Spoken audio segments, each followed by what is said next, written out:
이생규장전 설명을 시작을 하겠습니다.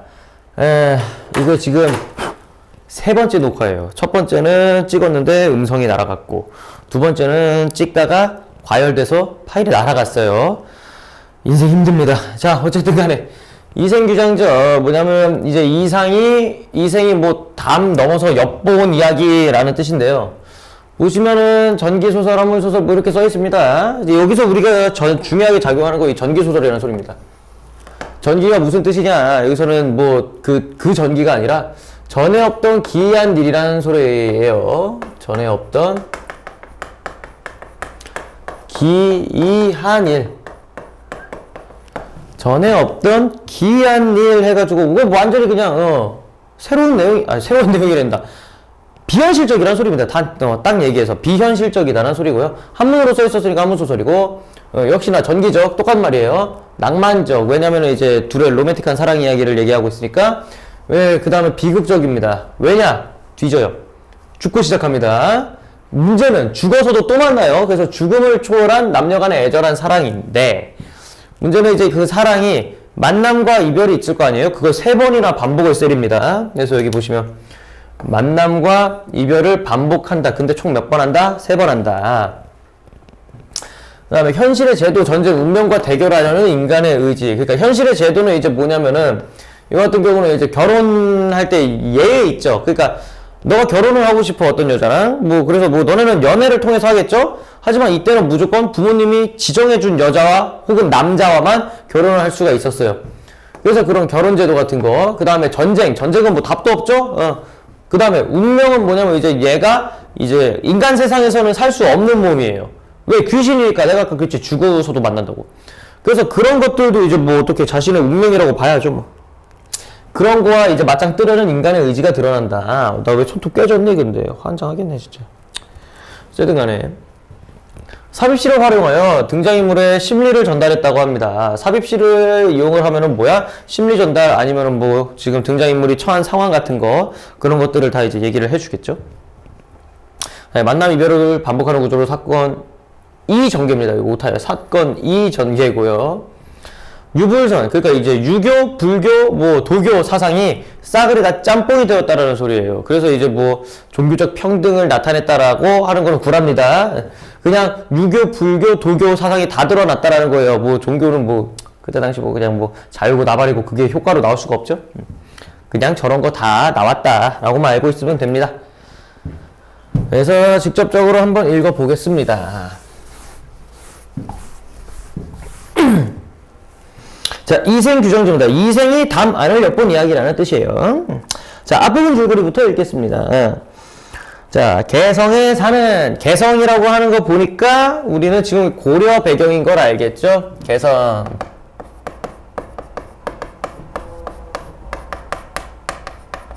고려의 수도입니다. 그래서 뭐래요?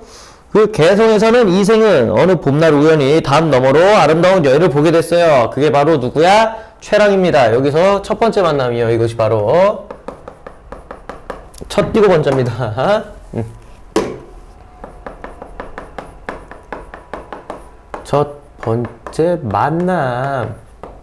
그래서 이제 뭐예요? 편지로 서로 사랑하는 사이가 된다라고 하는데, 봐봐. 카톡으로 썸 탔다는 소리입니다. 근데 아까 내가 뭐라 했어요? 옛날에는 어떻게 했다? 부모님이 거시기 한 사람만 할 수 있었다. 즉 자유연애 사상. 자유연애를 했어요. 그때 당시에. 상상이 안 가죠. 하지만 이생의 아버지는 뭐래요? 뭐야, 여기 아니잖아요. 두 사람의 관계를 눈치챈 이생의 아버지는 이생을 지방으로 보내고 최 씨는 상사병을 얻는다고 합니다. 즉 봐봐, 아버지가 이제 뭐야, 안돼! 니들 안돼! 이러고 뭐야, 그러면서 최 씨는 상사병을 얻어요. 결국 지금 이건 뭐예요? 첫 번째 만남이 있었으면 첫 번째 이별도 있어야죠.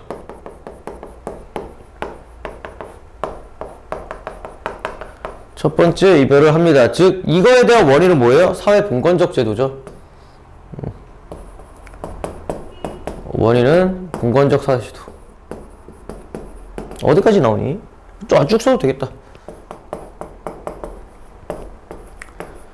일단은 1차 원인은 사회 제도에 있었습니다. 그래서 이별했어요. 하지만 야, 딴사람이 오지 마! 이러면 그냥 니들은 뭐 하면 돼? 그냥 들어 누워버리면 됩니다. 그냥 하고 그냥 나 안에 나 배째 이러고 그냥 누워. 근데 얘는 진짜로 누우면서 병까지 같이 얻었단 말이에요. 그러면서 이 사실을 알게 된 최 씨의 부모는 딸의 간곡한 딸의 청에 따라 이생의 부모를 설득하고 결국에는 혼례를 올린다. 네, 결혼했다는 소리입니다. 즉 두 번째 만남입니다. 두 번째 만남. 그래서 여기까지가 우리 앞부분 줄거리예요.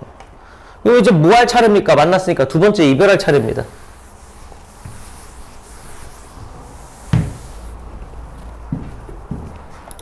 자, 읽어보겠습니다. 신축년에 홍건적의 고려의 서울인 개성을 점령하자 임금은 북주로 피한을 갔다.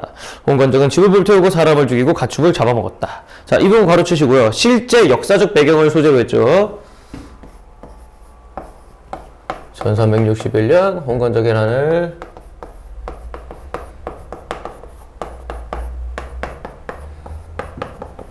역사적 배경.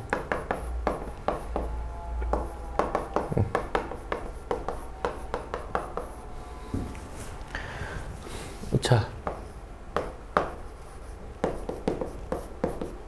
오케이. 백성들은 부부, 친척끼리도 서로를 보호하지 못하고 이리저리 달아나 숨은 채 각자 자기 살기를 도모해야 하는 처지가 되었다. 이승도 가족들을 데리고 외진 산골로 숨었는데 도적 한 명이 칼을 빼들고 그들의 뒤를 쫓아왔다. 이승은 달아나 겨우 목숨을 건졌지만 최 씨는 도적에게 사로잡히고 말았어요. 즉, 두 번째 이별입니다.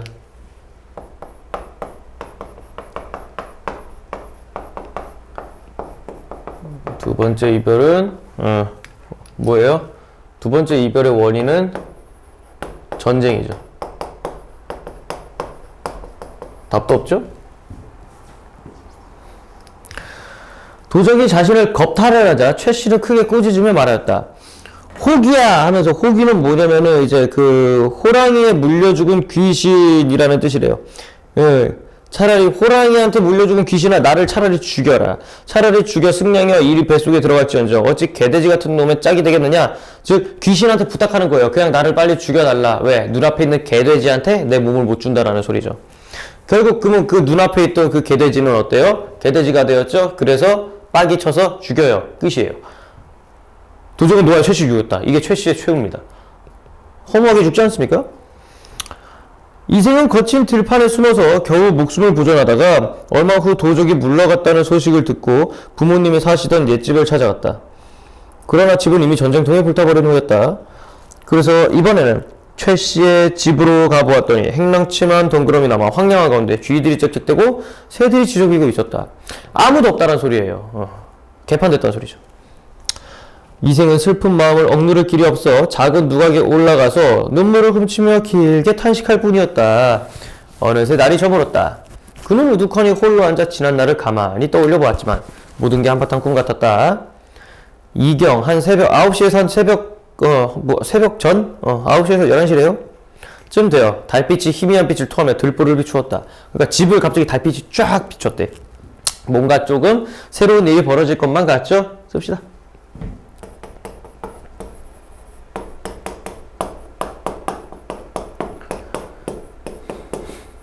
새로운 사건의 암시. 그런데 회랑 끝에서 웬 발소리가 들려왔다. 그 소리는 멀리서부터 들려오더니 차츰 가까웠다. 발소리가 이생 앞에 이루어졌을 때 보니 바로 최 씨였다. 야, 죽었다며. 뭐야? 이게 바로 전기적 요소입니다. 비현실적 요소죠. 이생은 그녀가 죽은 줄 이미 알고 있었지만 너무도 사랑하는 나머지 한치의 의심 없이 물었대요. 말도 안 되죠. 비현실적 사건 전개입니다, 지금. 어우, 밑에 쓰는군요. 앉아서 쓸게요. 자, 앉아가지고 이러면 더 쓰기 편하지.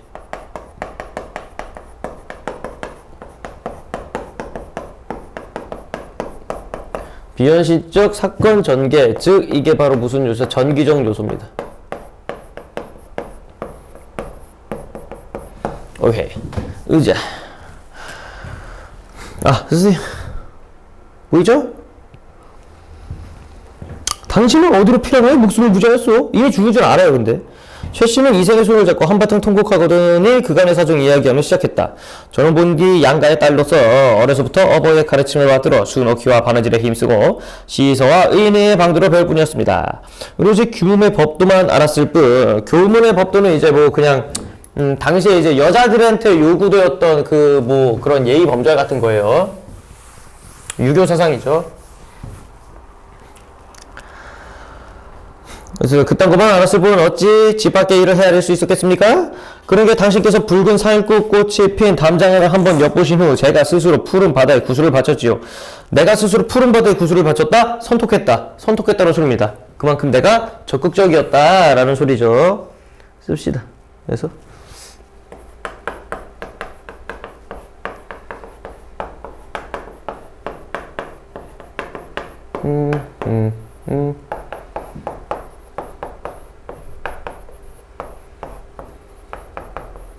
오케이.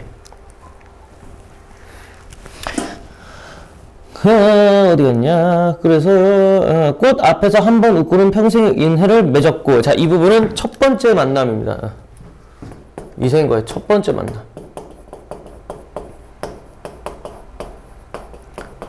그 다음에 두 번째 만남이겠죠? 결혼한 거. 휘장 안에서, 결혼식 얘기하는 거야. 휘장 안에서 다시 만났을 때는 은정이 100년을 넘칠 것 같았지요.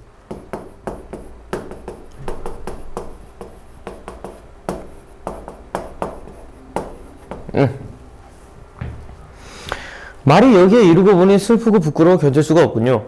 장차 평생을 함께하려고 하였는데 뜻밖의 횡액을 만나 구덩이에 뒹굴게 될 줄 어찌 생각이나 했겠습니까?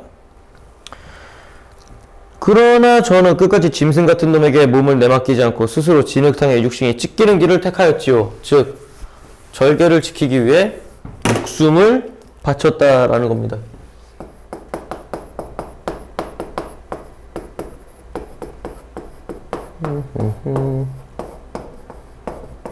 예.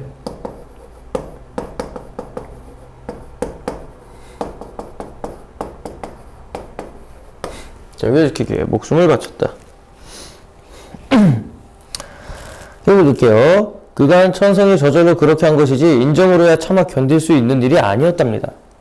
외진 산골짜기에서 당신과 헤어진 후로 짝을 잃고 홀로 날아가는 새 신세가 되었대요. 그러니까 이제 자기 처지 비유한 겁니다.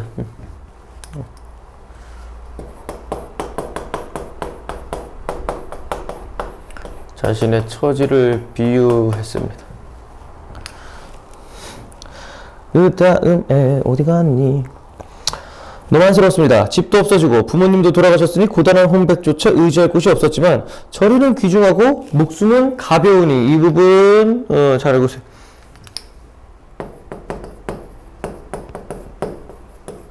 절개와 의리가 아이고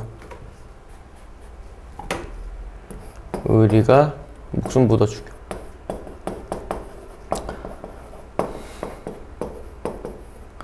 그러니까 이제 막 사극 같은 거 보면 뭐만 하면 다 죽여달라 하잖아요. 전하 죽여주시옵소서. 이게 뭐야? 나 아직 충성한다. 나 억울하다. 이 소리잖아. 하면 죽여달래.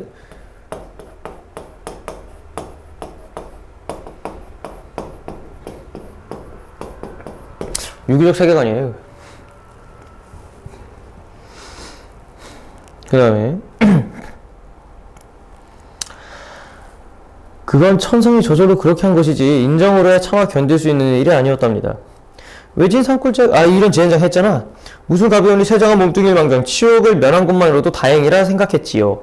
하지만 누가 마디마디 끊어져 대처럼 식어버린 제 마음을 불쌍히 여겨주겠습니까? 그저 조각조각 끊어진 썩은 창자만 모아두었을 뿐 해골은 들판에 던져졌고 간과 쓸개는 땅바닥에 버려져 흙먼지를 뒤집어 쓰고 있지요.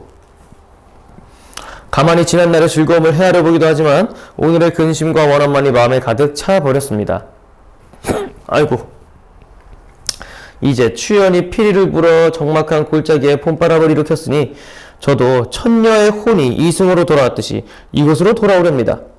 복례산에서 12년 만에 만나자는 약속을 이미 단단히 맺었고 취굴에서 삼생의 향이 그윽기 풍겨나오니 그동안 오래 떨어져 있던 정을 되살려 옛 맹세를 저버리지 않겠다고 약속하겠어요. 라고 합니다.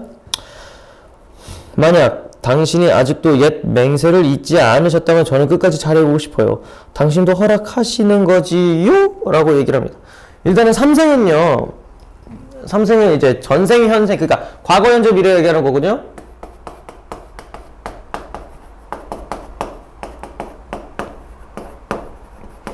즉, 과거, 현재, 미래를 얘기한다라는 거는 무슨 말일까요? 불교죠. 왜? 불교적 윤회관에 따라서 얘기를 하는 겁니다. 불교는 이제 사람에게 있어서 3번 그거 한다 생각하거든요. 근데 아마 이건 도교도 마찬가지 아닌가? 내가 알기론 그런데. 어쨌든 삼생 그런 게 있습니다. 그 다음에 다음 거. 만약 당신도 거식이면은 허락하시는 거지요.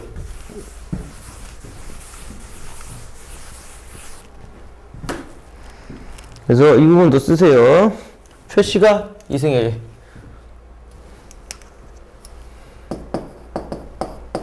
아이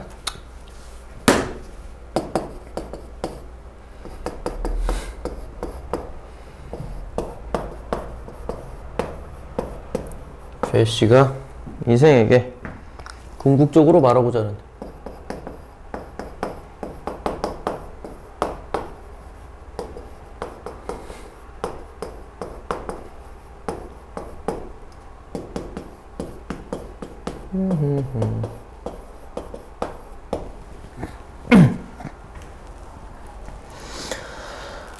허락하는 거지요. 이생은 기쁘고도 감격하여 말했다. 그건 바로 내가 바라던 바요. 두 사람은 다정하게 마주 앉아 그간의 회포를 풀었다. 그러다가 재산을 얼마나 도적에게 약할 당했는가에 관해 묻자 최 씨가 말했다. 조금도 잃지 않았어요. 아무 산 아무 골짜기에 묻어두었답니다. 이생이 또 물었다. 그럼 양가 부모님의 유해는 어디에 있어? 최 씨가 대답했다. 그건 아무 곳에 버려져 있는 상태랍니다. 두 사람은 그간의 정열을 다 나눈 후 나란히 잠자리에 들었다. 지극한 즐거움이 예전과 같았다. 다음날 최 씨와 이생은 함께 재물이 묻혀있는 곳을 찾아갔다. 과연 금은 여러 덩어리와 얼마간의 재물을 찾을 수 있었다. 그들은 또 양가 부모님의 유고를 수습한 후 금과 재물을 팔아 각각 오관산 기슭에 합장하였다. 합장했다는 거는 같이 묻었다 소리입니다. 같이 묻었다. 묘소에 나무를 심고 제사를 드려 얘를 극진히 갖추었다라고 얘기를 하는데요. 자, 이 부분.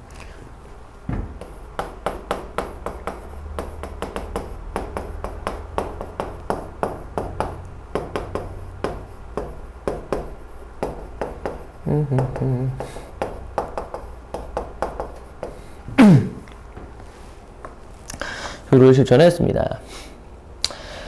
그 뒤 이생은 벼슬을 구하지 않고 최 씨와 함께 살았다. 목숨을 구하고자 달아났던 종들도 다시 돌아왔다. 이생은 이때부터 인간사에 게을러져서 비록 친척이나 손님들의 길흉사에 할애하고 조문해야 할 일이 있더라도 문을 걸어 잠그고 밖으로 나가지 않았대요.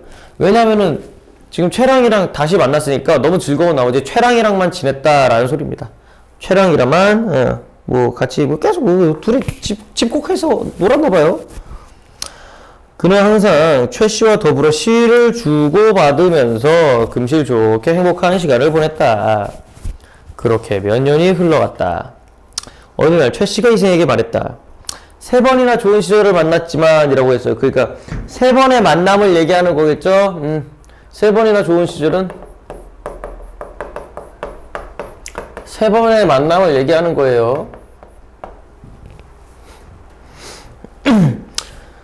그래서 좋은 시절 하느님께서 저와 어디 갔어? 어머나? 좋은 시절을 만났지만 세상 일은 뜻대로 되지 않고 그러지기만 하네요. 즐거움이 나기도 전에 갑자기 슬픈 이별 닥쳐오니 말이에요. 그러고는 마침내 오열하기 시작했다. 왜 갑자기 질질 짜요? 이제 이별해야 되거든요. 무슨 일로 그러시오? 최 씨가 대답하였다. 이제 이생이 물어본 거죠. 무슨 일로 그러시오? 그때 최 씨가 말했대요. 저승길의 운수는 피할 수가 없답니다. 하느님과 저와 당신의 연분이 아직 끝나지 않았고 또 저희가 아무런 죄악도 저지르지 않았음을 아시고 즉 만날 수 있는 이유를 얘기해 주는 거죠. 이거 앉아서 써. 자.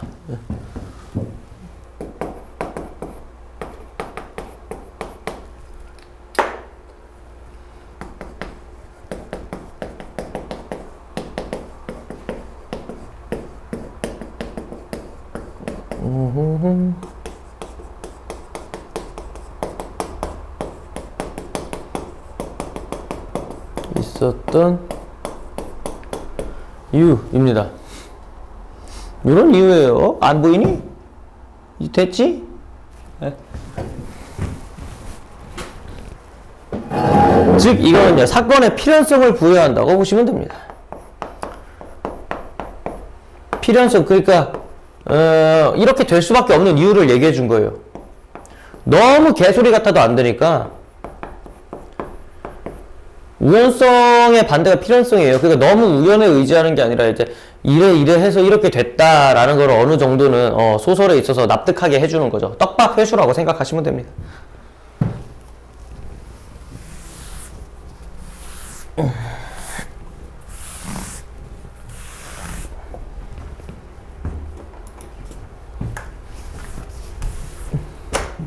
왜?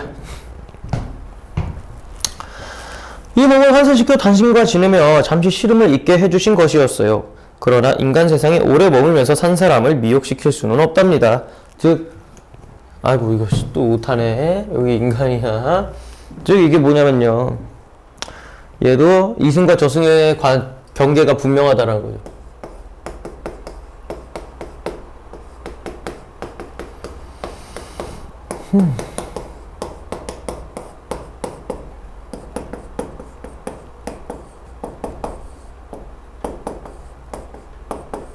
자. 최 씨는 신회를 시켜 술을 올리게 하고는 옥루춘에 맞추어 노래를 부르면서 이생에게 술을 권하였다. 여기서 읽을게요. 창과 방패가 눈에 가득한 싸움터. 옥이 부서지고 꽃도 흩날리고 원앙도 짝을 잃네. 여기저기 흩어진 해골을 그 누가 묻어주랴? 피에 젖어 떠도는 영혼 하소연할 곳 없어라. 무산 소녀가 고당에 한번 내려온 후 깨졌던 거울이 다시 갈라지니 마음만 쓰려라. 이제 한번 이별하면 둘 사이 아득하니 하늘과 인간 사이 소식만저 맡기리라. 즉 무슨 말?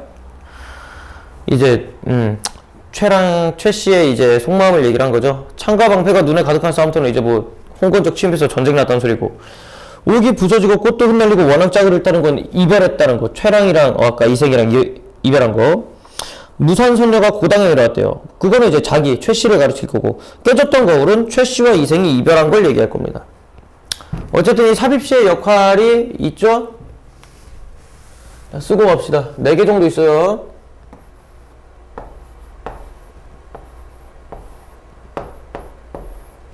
네 개 쓸 거예요. 처음에는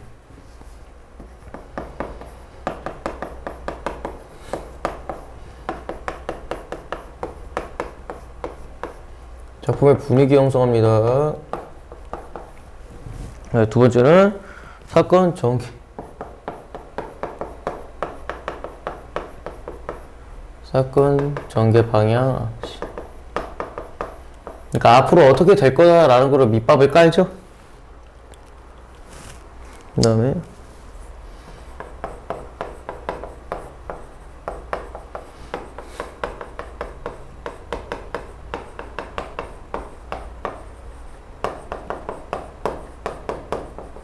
주제를 집약적으로 전달하고, 그 다음에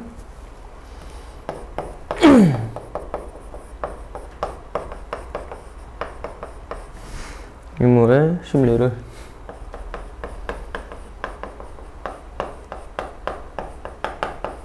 비유적, 함축적으로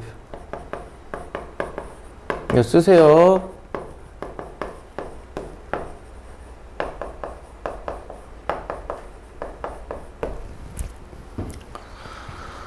쓰시고 계속 할게요.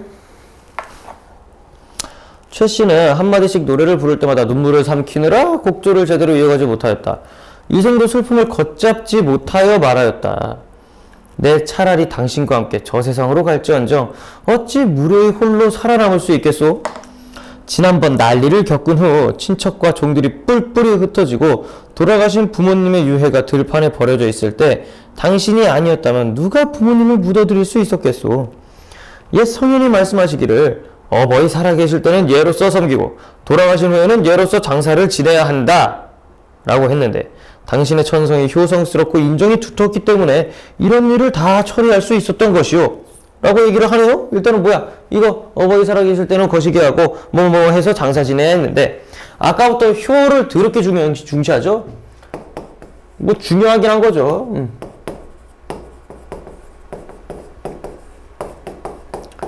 표를 중시 않는 이생의 태도.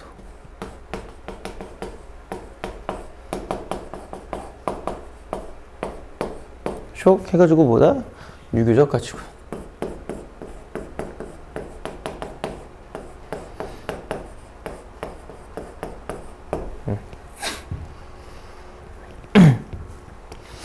내가 지내야 한다라고 했는데, 당신의 천성이 효성스럽고 인정이 두터웠기 때문에 이런 일을 다 처리할 수 있었던 것이오. 당신의 정성에 너무도 감격하지만 한편으로는 나에 대한 부끄러움을 참을 길이 없었소. 부디 그대는 인간 세상에 더 오래 머물다가 100년 후 나와 함께 흙으로 돌아가시구려. 즉 뭐야, 야 안 가면 안 돼? 좀만 더 있다가 이 소리 하는 거죠. 그때 최 씨가 이제 대답합니다. 당신의 목숨은 아직 한참 더 남았지만 나는 이미 귀신의 명부에 이름이 실렸으니 이곳에 더 오래 머물 수가 없답니다. 만약 제가 굳이 인간 세상을 그리워하며 미련을 두어 운명의 법도를 어기게 된다면 단지 저에게만 죄과가 미치는 게 아니라 당신에게도 누를 끼치게 될 거예요. 즉 뭐야, 나 여기 계속 있으면 너도 큰일 나 라는 소리예요. 자, 여기 그러니까 최 씨가 이생과 더 지낼 수 없는 이유예요. 으자.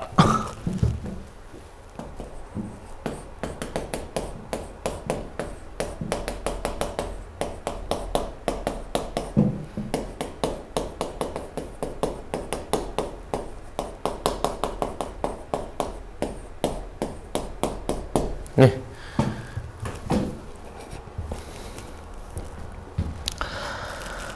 다만 제 유해가 아무 곳에나 흩어져 있으니 만약 은혜를 베풀어 주시려면 그것이나 거두어 거두어 비바람과 햇볕 아래 그냥 나뒹굴지 않게 해주세요.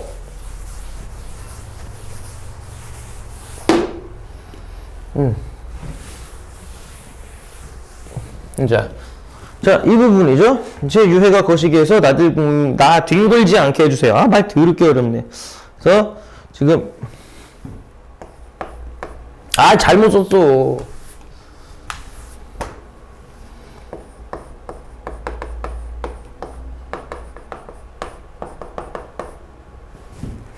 이생이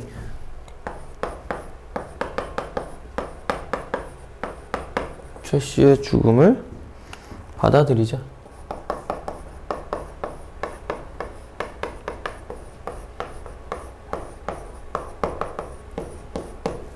최 씨의 죽음을 받아들이자. 팔 아파.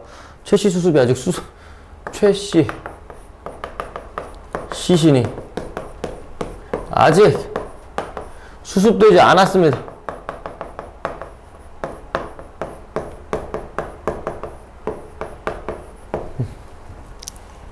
그다음에 두 사람은 서로 바라만 보며 눈물만 줄줄 흘렸다. 서방님 부디 몸 건강하세요. 말을 마친 최 씨의 자취가 점차 희미해지니 마침에 흔적도 없이 사라져버렸다. 이생은 그녀의 유골을 거두어 부모님 곁에 부덤 곁에 같이 묻어주었대요. 장사를 지낸 뒤 이생은 최 씨와의 추억을 생각하다 병을 얻어버려 몇 달 만에 세상을 떠났다고 합니다. 그래서 그만큼 말이 안 나오냐. 이생도 최 씨를 그만큼 사랑했다라는 소리죠. 이 이야기를 들은 사람들마다 애처로워하며 그들의 저리를 사모하지 않은 이가 없었다 하면서 이거를 설화적 기법입니다. 그래서 입에서 입으로 전해져 내려오고 있다라는 소리죠.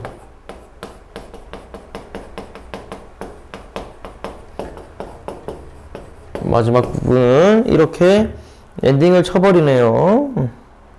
그래서 이제 아무래도 이런 비현실적 사건 전개를 통해서 좀 우리에게 얘기를 하고 싶은 게 뭐냐면은, 그러니까 그만큼 죽었는데도 불구하고 다시 둘이 만났다라는 거를 통해서 비현실적이죠. 말도 안 되잖아. 하지만 그만큼 이 둘의 사랑 이야기가 더 어때요? 애절하게 느껴지게 되는 효과가 있습니다.